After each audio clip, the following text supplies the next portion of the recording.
What if the search for a soulmate is just a sophisticated way of hiding from your own soul? We've been sold a story, haven't we? That two halves make a whole, that love is the final piece of the puzzle.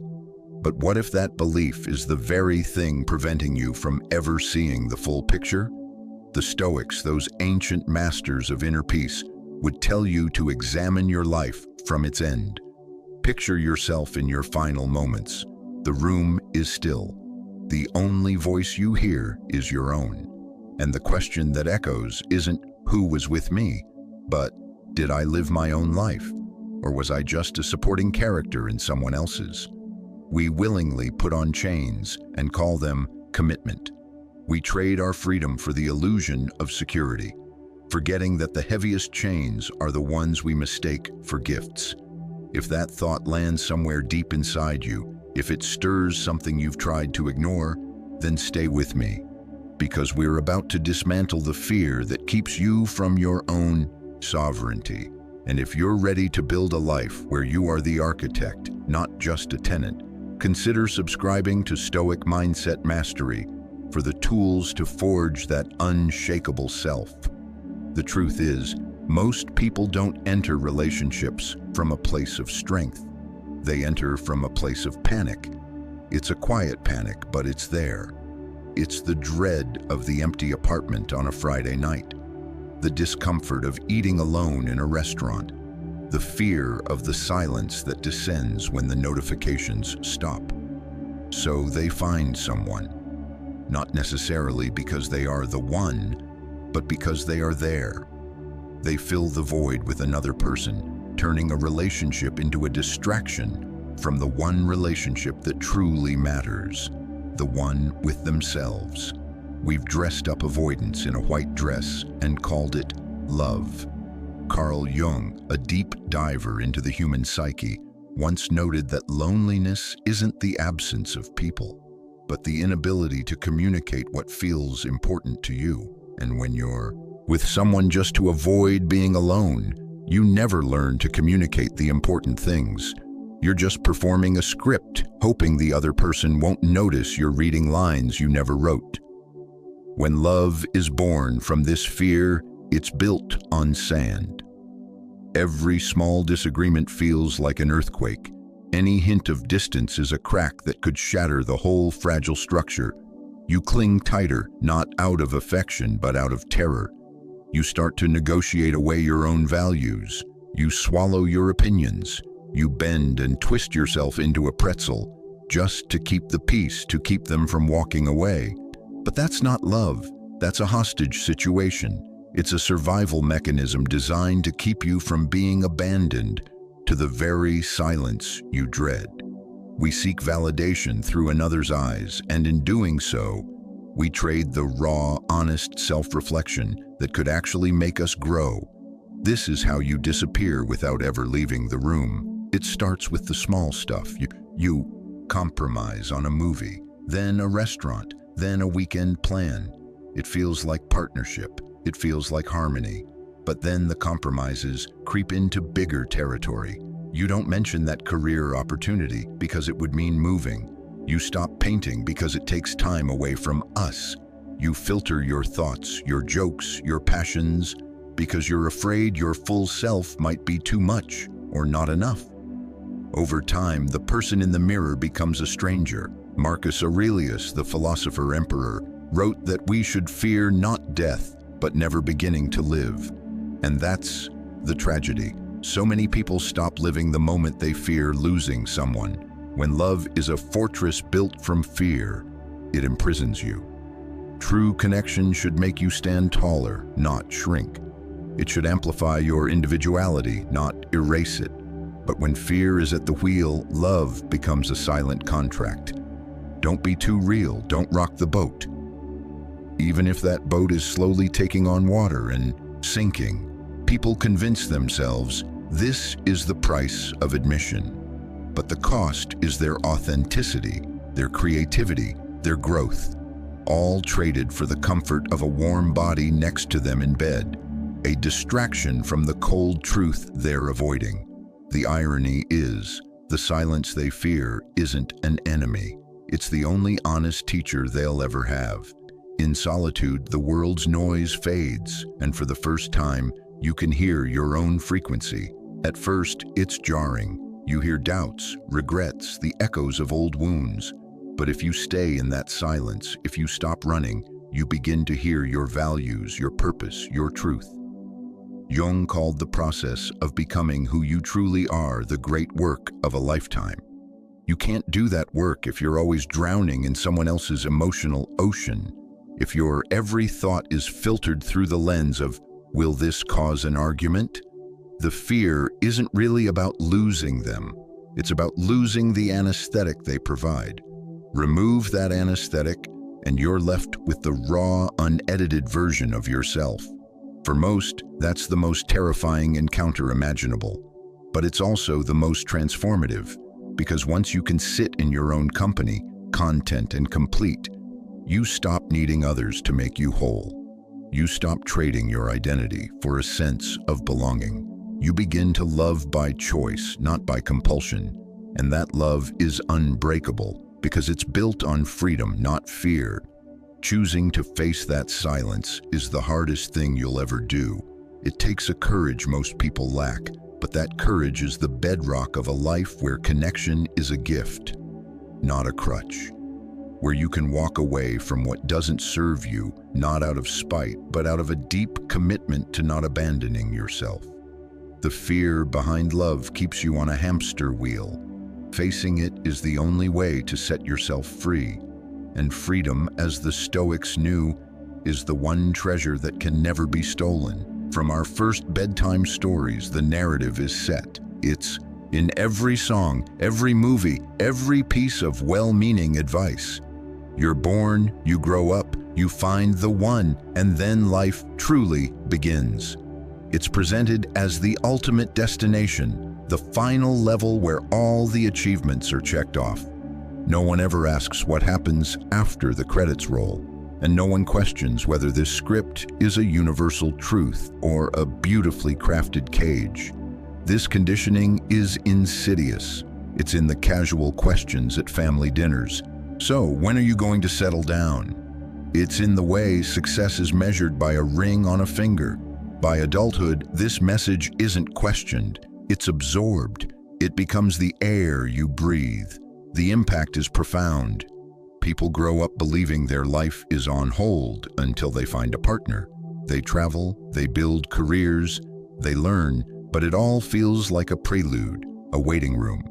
So they enter relationships not from readiness or self-knowledge, but from a sense of duty to this pre-written story. Jung once said that accepting oneself completely is one of life's most terrifying tasks. A relationship becomes a way to outsource that terrifying task. If someone else validates us, we don't have to do the hard work of validating ourselves. If they mirror our value back to us, we don't have to find it within. This invisible script shapes who we choose and how we behave. If your worth is tied to being partnered, you'll endure almost anything to avoid the dreaded single label. You ignore the red flags. You tolerate the disrespect. You contort yourself into impossible shapes just to avoid the perceived shame of being alone. Marcus Aurelius wisely noted that it's not events that disturb us, but our judgments of them. And the judgment here is simple but crushing. Alone equals failure. Together equals success. This false equation is what keeps people trapped in lives that aren't their own. It's a one-size-fits-all garment, sold as a bespoke suit. Some people thrive in partnership, others need solitude to flourish. But the conditioning makes no room for the second option. It reframes solitude as loneliness, and loneliness as a disease to be cured. This pressure becomes internal. You feel restless in your own company, as if you're wasting precious time by not moving toward that prescribed goal. You start to measure your life not by who you're becoming, but by how close you are to the cultural finish line. The danger is that this discourages deep self-exploration. Why wander off the path if the destination is already mapped out? Why question if the map leads where you actually want to go? The conditioning tells you that finding yourself is secondary to finding someone else. And in doing so, it invites you to abandon the parts of yourself that don't fit the mold. You suppress your weird interests, your ambitious dreams, your unconventional ideas because they might make it harder to couple up. The story doesn't just shape your relationships, it shapes your identity. Jung's concept of individuation, becoming your true self, is the central task of life. It demands space and solitude, but the script demands you merge. You're pulled in two directions, and without realizing it, you spend decades living in that tension, pulled away from your own becoming. This isn't to say love is wrong. The problem is when it's compulsory, when it's sought reflexively without asking if you're ready, or if the person you're becoming fits the role you've been assigned. Relationships entered under this weight often become mirrors of the conditioning, safe, familiar, but devoid of real growth. You may find comfort, but you won't find your truth. And the tragedy is, by the time you notice, years have passed, and the person you could have been feels like a distant, unreachable stranger. The first step to freedom is awareness, seeing the story for what it is, a story, not a law. When you realize you can write your own script, the urgency to find someone fades. Being single stops being an absence and becomes an open field, a place to plant ideas and dreams that would never survive in the cramped soil of living for someone else's approval. The Stoics called this living in accordance with nature, your nature, not the one handed to you. Breaking free doesn't mean rejecting love forever. It means refusing to let the fear of being alone run your life. It means knowing yourself deeply before you share yourself. Because when you finally meet someone from a place of wholeness, you won't be looking for them to fill a hole. You'll be inviting them to walk beside you on a path you've already carved. And that is a connection no conditioning can manufacture. It doesn't happen overnight. It's a slow fade, so gradual you can pretend nothing's really changing.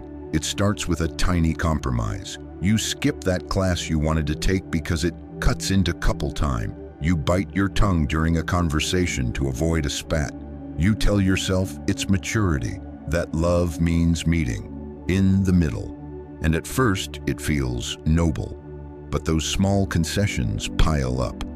And the person you were begins to fade, not because anyone demanded it, but because you offered it up piece by piece without checking the price tag. The shift is subtle. You adapt to keep things smooth, to protect a bond you've convinced yourself you can't survive without. There's a difference between adapting and erasing. When you filter your thoughts before you even think them, when you swallow your desires because they might be inconvenient, you're trading authenticity for a cheap imitation of security. Seneca, the Stoic statesman, wrote that the brave are free. True freedom means existing without constant self-editing. But when love becomes a stage where you're always rehearsing your lines, freedom slips out the back door. This disappearance is hard to spot because it's often dressed up as growth. You tell yourself you're becoming less selfish, more flexible. And sometimes you are. But there's a line between growing and shrinking. And when that line blurs, you won't know which side you're on until you look back and see how small your world has become. You start to notice you don't laugh the way you used to. You've stopped pursuing the hobbies that once lit you up. You hesitate before saying what's really on your mind. Alone, these things seem minor. Together, they form a quiet erosion, a version of you that's been sanded down to fit smoothly into someone else's life. What makes this dangerous is that it's self-inflicted. No one asks you to disappear. You do it yourself, hoping it's the price of connection.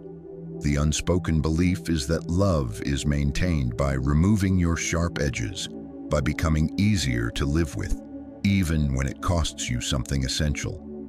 Over months and years, the person in the mirror feels familiar but distant.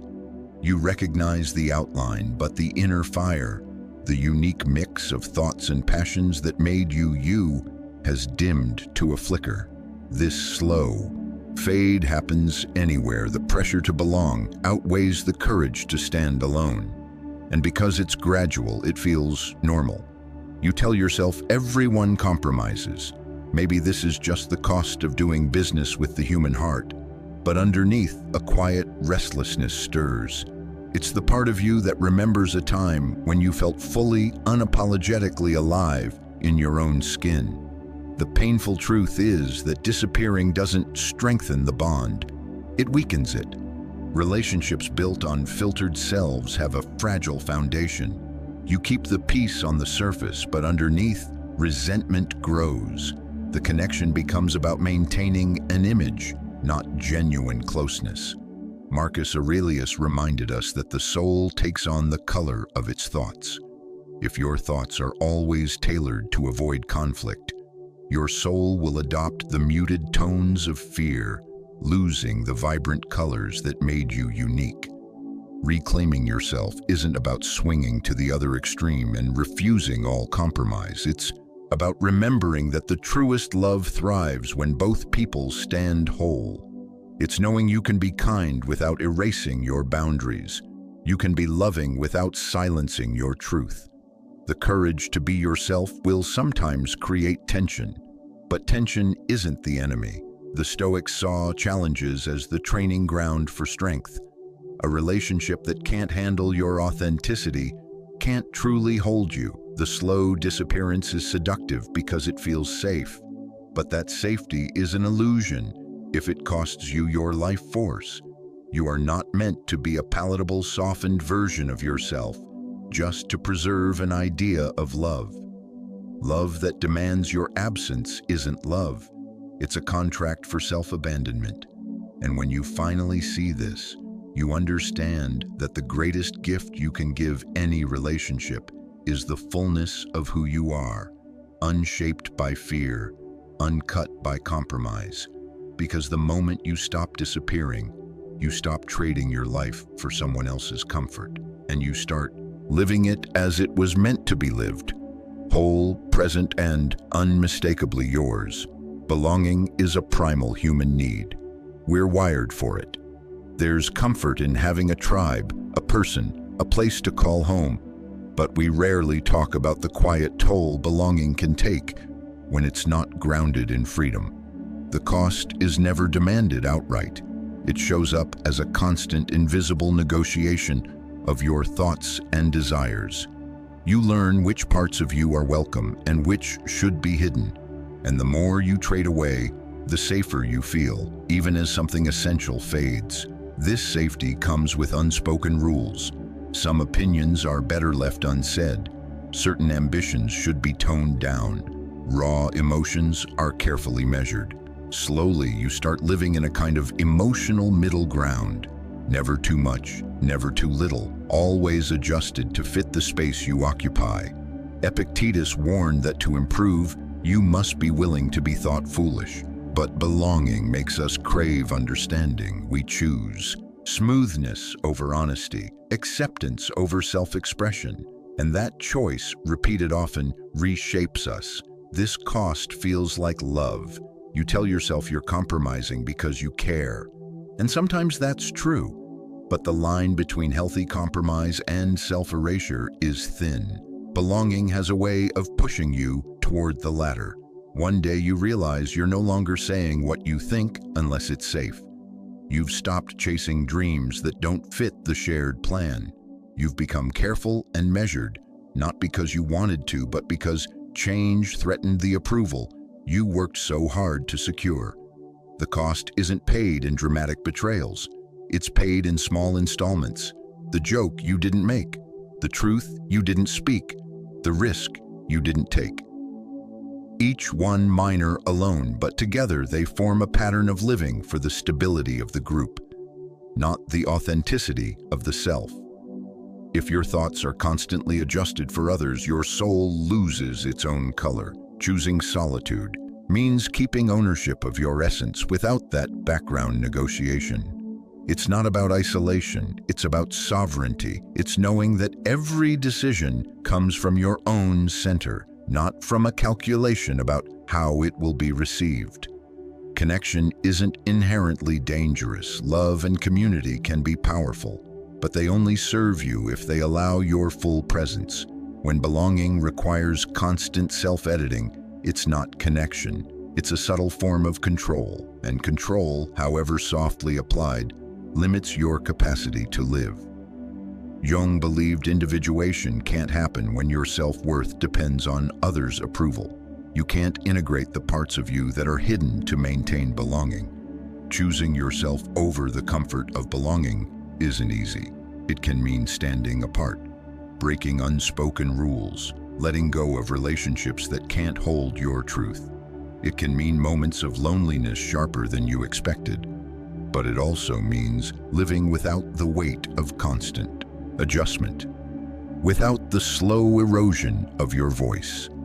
And in that freedom, something remarkable happens. You begin to belong to yourself in a way no one can take away. The cost of belonging is real, but so is the reward of keeping your life in your own hands. Staying single doesn't mean rejecting connection. It means refusing to trade your essence for it. It means that when you do choose to belong, it will be on your terms as your whole self, without shrinking to fit. Because belonging is sweetest when it doesn't come at the expense of who you are. And freedom, once claimed, makes every other connection richer and truer. When the noise of other people's lives finally stops, something unexpected rises in its place. At first, it's unsettling, a quiet so loud it's almost deafening. You notice thoughts you buried, ideas that were drowned out by conversations and obligations. Alone, there's no one to distract you. They surface with an intensity that feels overwhelming, like a light switched on in a room you've kept dark for years. Jung wrote that looking outside dreams, looking inside awakes. Solitude forces that awakening. It asks you to look directly at what you've been avoiding, and while it's uncomfortable, there's clarity buried in it. As the days pass, that clarity deepens. You hear your own voice with more precision, without the constant negotiation of your thoughts to fit another's expectations. Your ideas stretch further, bolder. You follow your mind down paths you might have dismissed before. The world inside you expands, filling with connections you couldn't see when you were adapting to someone else's rhythm. This is the part no one talks about, the way your mind sharpens when there's nothing to dilute it. At first, solitude feels like loss. No one to share your day with, no immediate echo of your words. But as you lean in, you realize absence has been misunderstood. What you have is space, pure, unclaimed space, and space reveals the truth. Marcus Aurelius said you have power over your mind, not outside events. In solitude, that truth is undeniable. You stop outsourcing your validation. It starts coming from the inside out. The power in that shift is indescribable until you felt it. The more time you spend in this space, the more it changes you. You start letting the silence be. You discover not all thoughts need to be drowned out. Some discomfort is just the process of meeting yourself again. In that stillness, desires sharpen.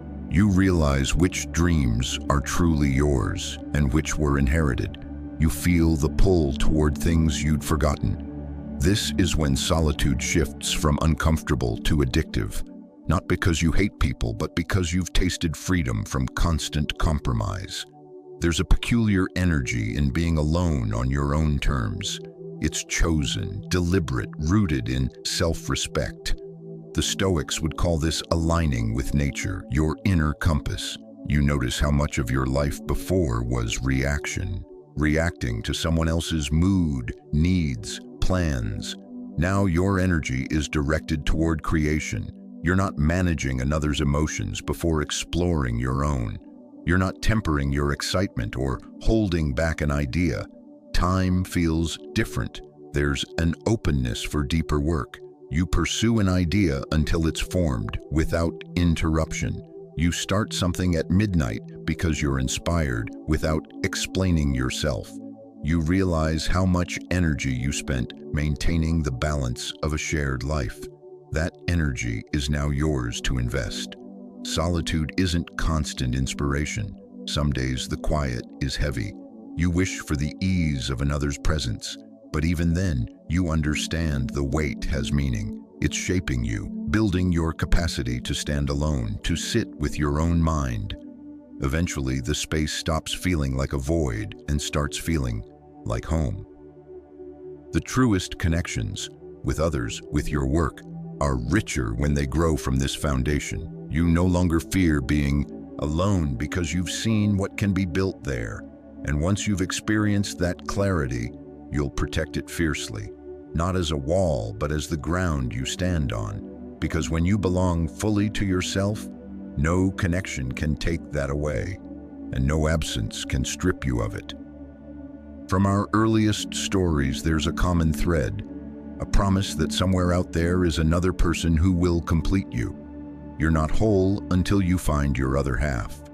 It feels romantic, but beneath the surface is a dangerous belief that on your own, you are incomplete. And when you accept that, you live as if your worth depends on someone else. This myth shapes your decisions. If you think you're incomplete, every action is weighed against attracting or keeping another. Your choices orbit the possibility of being chosen. You adjust your ambitions, downplay parts of yourself.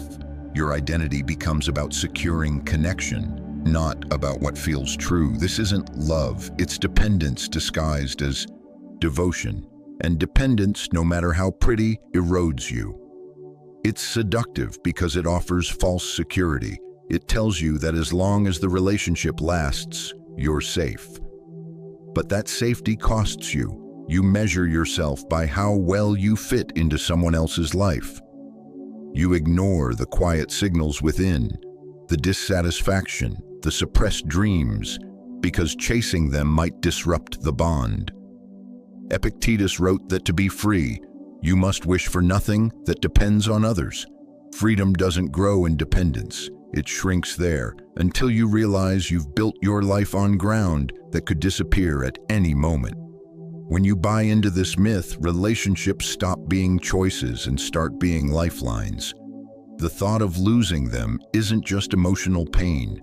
It feels like losing a part of yourself. That's why people stay in situations that no longer nourish them.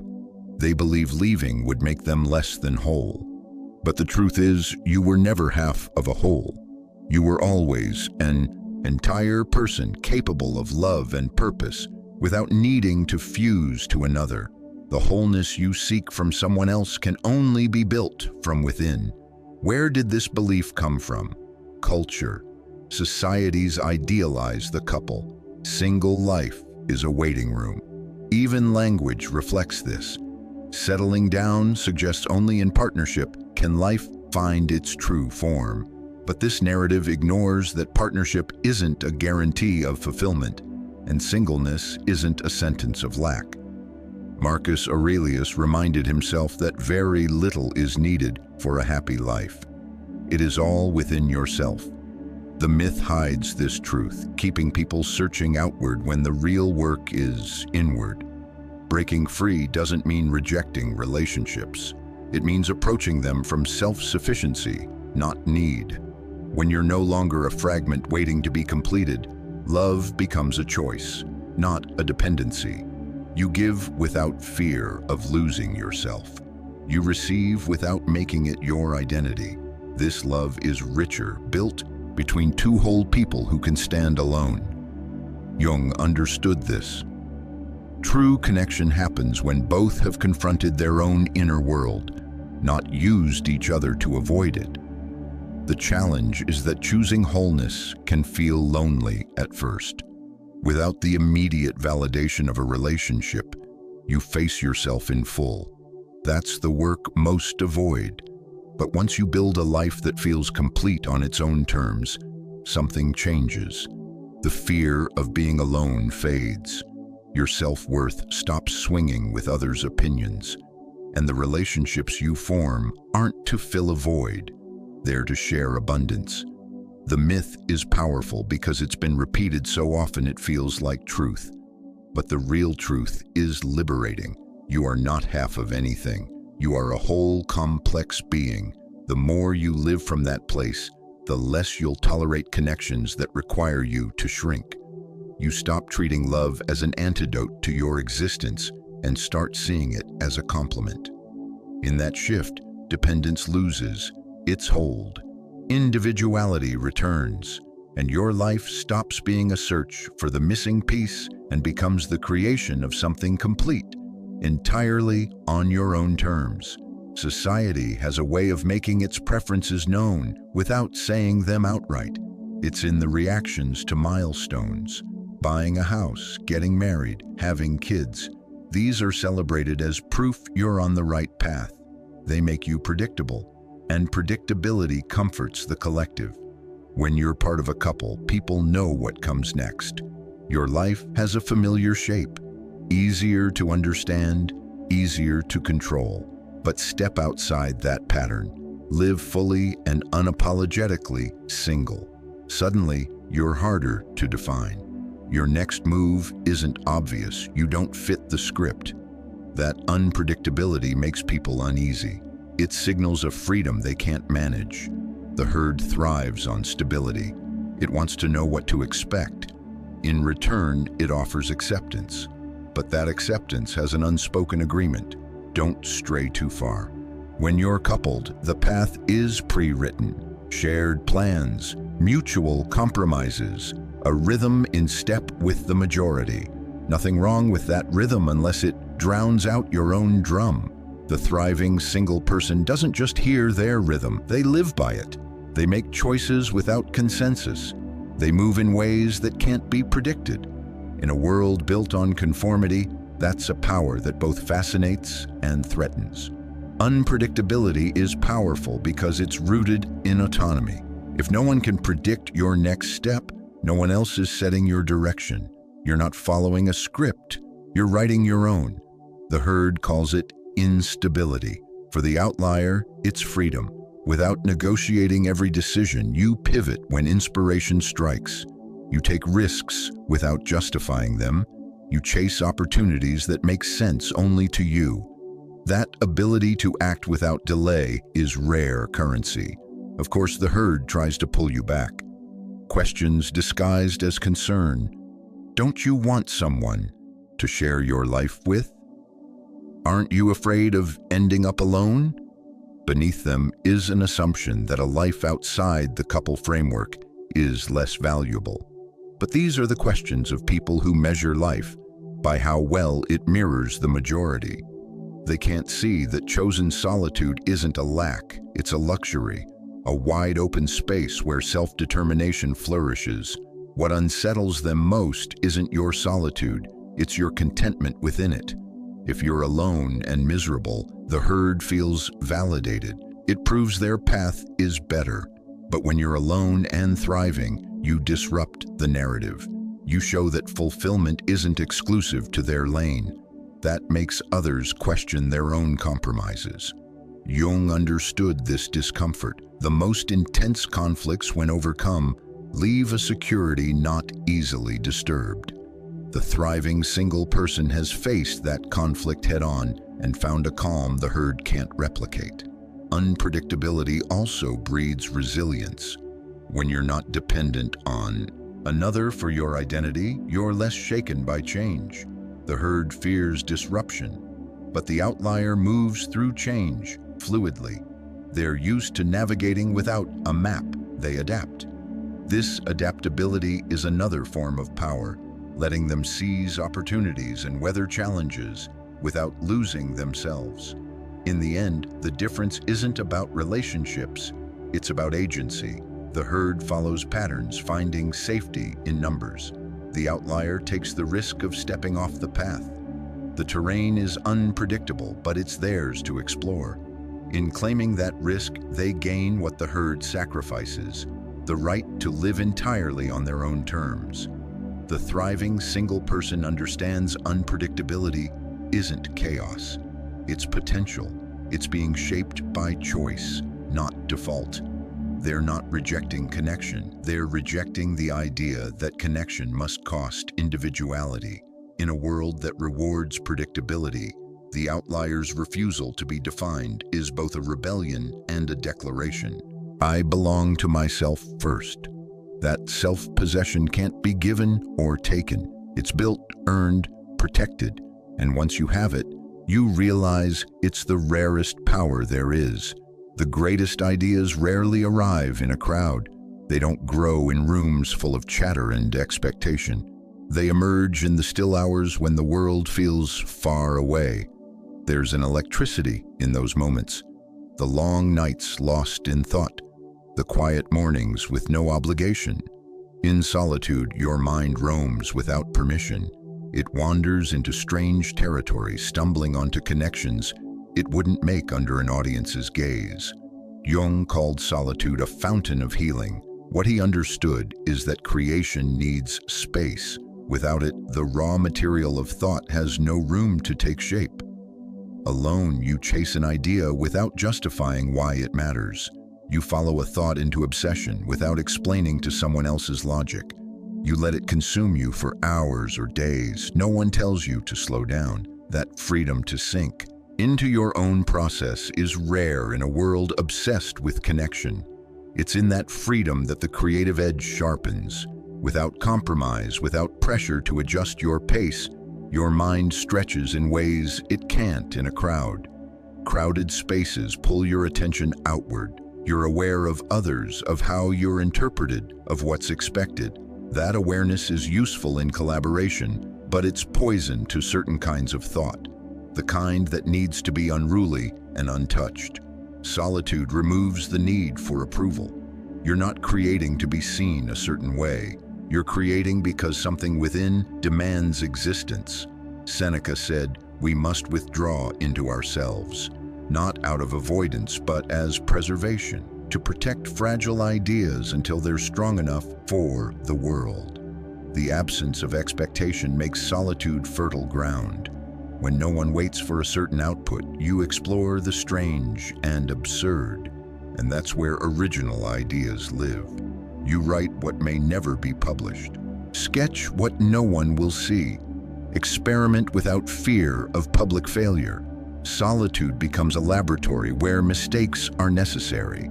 Without the lens of another's opinion, you take risks that would otherwise feel exposed. There's a rhythm to solitude that nurtures creativity. Without interruptions, you enter flow more easily. Time disappears. You're so absorbed that nothing else exists. You don't stop mid-thought. The momentum builds, carrying you deeper. What emerges from that state is something you couldn't force. Marcus Aurelius wrote that nowhere is more peaceful or free of interruptions than your own soul. In that uninterrupted space, your best work finds you. The creative edge isn't just about producing more, it's about producing work that feels truer. In absence of others, you stop mimicking, you stop shaping ideas to be popular, you stop editing before you begin. What comes out is raw and entirely yours. Even imperfect, it carries your signature in a way work made under influence never can. That authenticity is worth more than polish. It's the foundation of a voice that can't be replicated. This is why thinkers and artists sought solitude, not as rejection, but as a necessary ingredient. Collaboration has its place, but the deepest insights are born in quiet hours no one sees. Alone, you wrestle with contradictions, push against limits, listen for truths that don't speak loudly enough to be heard in the crowd. Those truths may unsettle you, but they reshape everything afterward. The creative edge comes down to this. Solitude gives you room to hear yourself clearly, without interruption, without dilution. It lets you build something before the world tells you what it should be. And once you've felt that, creating without compromise, you guard it fiercely, not to shut the world out, but because you've seen how much more alive your work, your ideas, and your very self become when given the gift of being born in silence. When you step out of the constant emotional exchange of a close relationship, something subtle begins. At first, it's disorienting. You're used to checking another's emotional temperature before knowing your own, conditioned to adjust your tone to keep balance. But when you remove yourself from that negotiation, the static clears. You realize how much of what you felt wasn't even yours. It's not that others intend to weigh you down. It's what happens when you're deeply connected. Their highs become your highs. Their lows seep into your bones. It gets hard to tell where you end and they begin. In solitude, you notice the difference. The irritation you felt isn't permanent. It's residue from managing another's frustrations. The heaviness in your chest doesn't belong to you. It's something you absorbed, keeping the peace. The Stoics believed peace depends on our judgments, not events. Alone, those judgments are finally yours, unfiltered. At first, this clarity feels too sharp. You're not used to sitting with emotions without explaining them. No one reassures you that you're overthinking. No one distracts with their own crisis. You feel what you feel in full, and in that unmediated experience, you hear yourself again. You notice what actually excites you, not what you pretended to. You notice what truly irritates you, not what was convenient to argue over. Slowly, your emotional landscape stops being shared and becomes your own territory. This is where the detox happens. Without the constant influx of another's needs, your nervous system settles. You stop waking braced for surprises. You stop rehearsing conversations. You move through the day without the weight of invisible negotiations. Should I say this? Will this upset them? The space left isn't empty, it's breathable.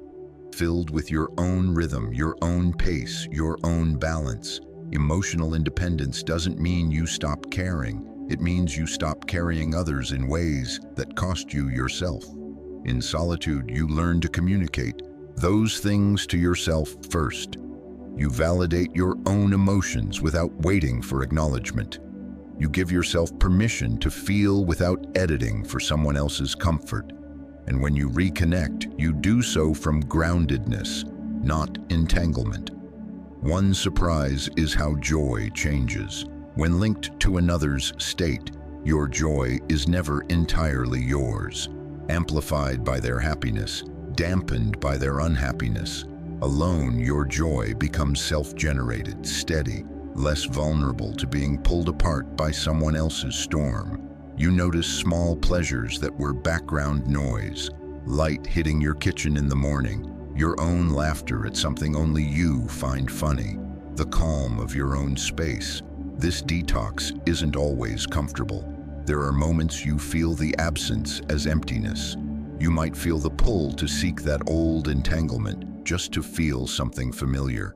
But if you resist filling the silence too quickly, you discover the emptiness was never emptiness. It was space waiting to be reclaimed.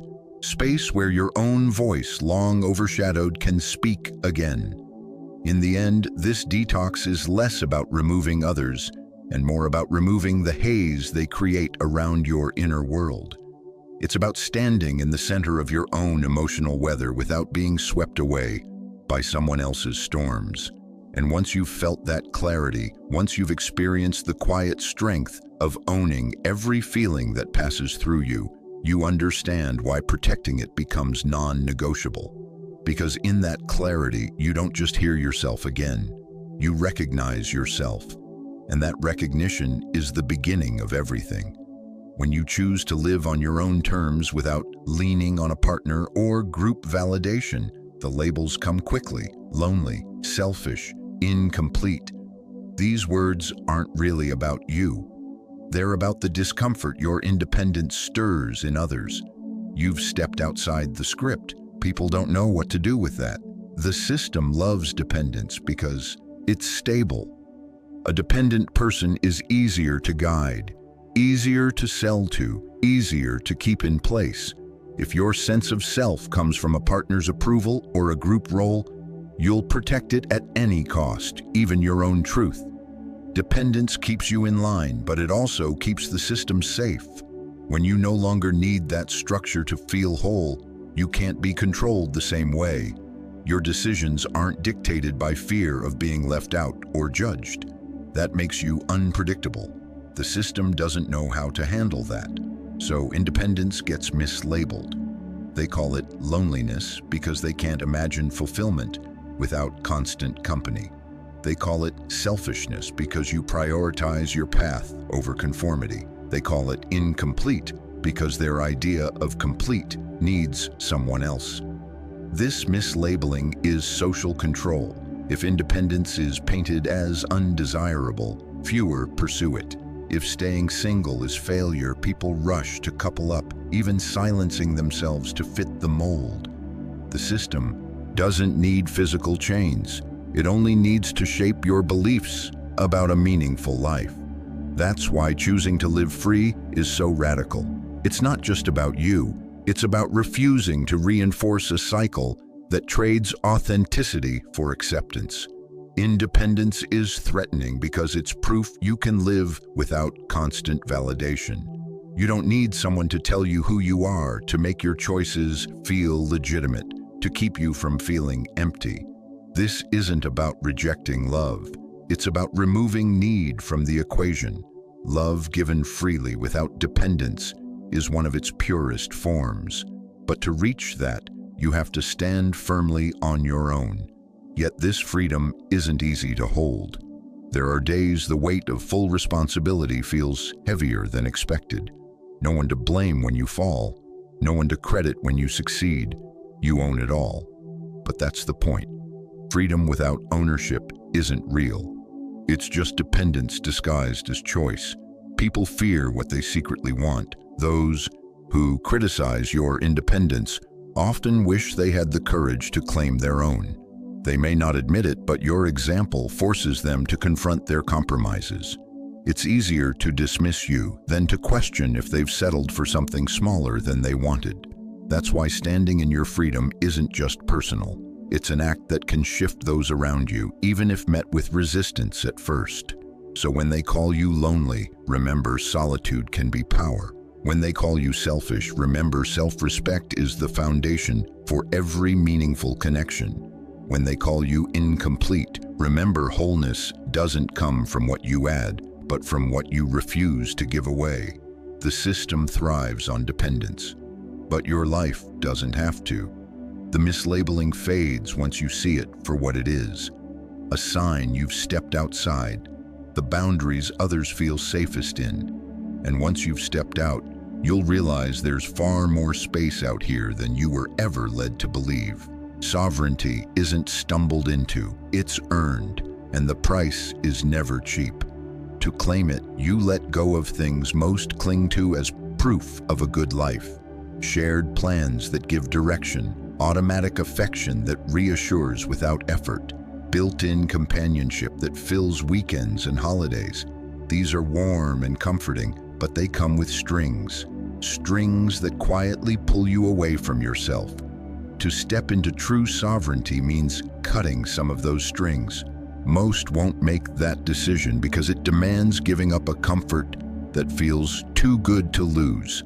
In solitude, there's no one to validate or veto your decisions. Every choice is yours alone. That freedom is intoxicating and terrifying. No one shares the weight when a decision fails. No one splits the blame. But there's also no one to hold you back when your instincts are sharp and vision clear. Sovereignty is owning both outcomes, victories and mistakes, with the same steady acceptance. You stop outsourcing responsibility and start carrying it entirely yourself. The Stoics understood this. Epictetus wrote that no man is free who is not master of himself. Solitude is the training ground for that mastery.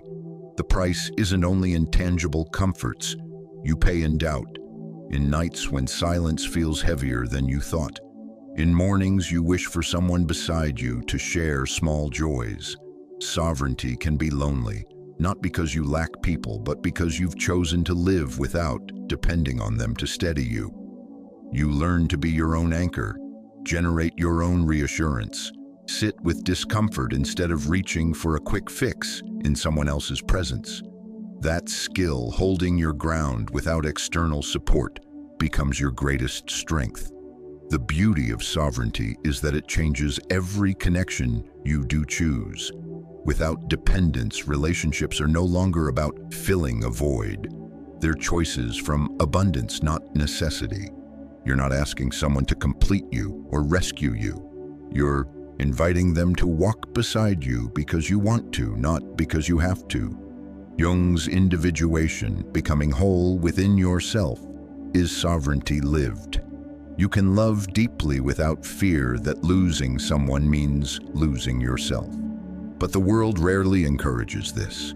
It thrives on mutual reliance, on the predictability of people bound in ways that keep them in place. A sovereign individual can't be easily managed. You're less likely to accept what doesn't align with your values, less willing to stay in situations that don't serve growth. That can make you harder to be around for those who prefer comfort over truth. Some relationships may fade because they were built on your willingness to compromise yourself to keep the peace. Sovereignty doesn't allow that. The price also includes confronting yourself without distraction. No one to blame when you fail to act. No one to hide behind when you avoid hard work. You see yourself clearly, flaws, blind spots, excuses. In that clarity, you have two choices: change or accept the truth without running. Both are difficult. Either is a step toward the freedom most only talk about. The reward for paying this price is a life unmistakably your own. Every decision, every achievement, every mistake carries your signature. You move through the world without diluting yourself for acceptance or bending to fit someone else's plans. Your time is yours. Your energy is yours. Your mind is yours. That doesn't mean life becomes easier. It means it becomes yours in a way nothing and no one can take. And once you've felt that, days and months knowing you're the sole author of your choices, it's almost impossible to give up. The comfort of shared plans and automatic affection will always have pull, but they'll never outweigh the quiet, steady power of knowing you belong completely to yourself. That is the price of sovereignty and the reason it's worth paying. There's a point in solitude where something shifts. At first, being alone feels like space you're trying to fill, a room too quiet, a life missing a familiar sound. You might glance at your phone not to say something, but hoping someone will remind you that you matter. In the beginning, solitude tests you. It shows every crack, every place you relied on someone else to hold together. But if you stay long enough, if you resist rushing back into the comfort of being needed or validated, something remarkable happens. The silence stops feeling like punishment. It starts feeling like a strength you didn't know you had. It's not sudden, it's gradual. You wake up one morning and realize you don't feel the same pull to check in before a decision. You don't need reassurance when doubt creeps in. You've learned to steady yourself. That's the quiet power of independence. It's not loud, but it's unshakable. You've stopped outsourcing your stability, and with that, you've taken back a freedom most never truly know. The Stoics understood this. Epictetus taught that freedom comes when you control your own mind and desires, when you no longer depend on externals for peace. There's a deep calm in knowing you can handle life without leaning on another's emotional scaffolding. You've been through doubt, the long nights questioning if you were strong enough to stand alone, and you've emerged not untouched, but unbroken. You no longer fear the quiet because you've learned to hear your own voice in it. That voice is louder, clearer, and more trustworthy than the noise of outside opinions. What's interesting is how this changes your relationships, not by pushing people away, but by redefining why they're in your life. When you're no longer seeking someone to complete you, you start choosing people who expand you. Love, friendship, connection, they stop being about filling a void and start being about sharing abundance. Jung believed real connection happens between two whole individuals, each responsible for their own growth. When you've met yourself fully, you can finally meet others without the weight of unspoken need. Of course, this unshakable self isn't without vulnerability. You still feel pain, disappointment, longing, but they no longer destabilize you. You're not afraid of loss the same way, because you know you won't lose yourself with it. You've been alone before and survived. You've sat in the quiet and found not emptiness, but a rich inner life no one else could give. And when you carry that knowledge, it changes how you move through the world. There's humility here too. You recognize self-reliance doesn't mean isolation. You can accept help without feeling dependent. You can love without fear of losing footing. You can let people come and go without it shaking your foundation, because your foundation is no longer built on their presence. It's built on you. This is the paradox of true freedom. The more you belong to yourself, the more freely you can give yourself to others. And perhaps most profound is how your sense of time changes. You no longer rush to fill days to avoid being alone with thoughts. You savor moments in a way you couldn't before because you're not trying to escape them. Even ordinary experiences, a walk at dusk, a quiet meal, an evening with a book, take on richness. They're not placeholders between bigger events. They are the life itself. When you finally meet this version of yourself, you realize you were never truly incomplete. You were just obscured by noise, distraction, and dependence. And now that you've stripped that away, you see what was there all along, a self that is whole, steady, and deeply alive. That's the moment you become unshakable. And once you've felt that, you know you can never go back to the kind of life where your peace depends on someone else holding you together. Because the truth is, the self you've finally met isn't fragile. It's the strongest thing you'll ever stand on. In the end, the greatest freedom you'll ever know is the moment you realize you are already whole. Protect that truth, live by it, and never let the world convince you otherwise.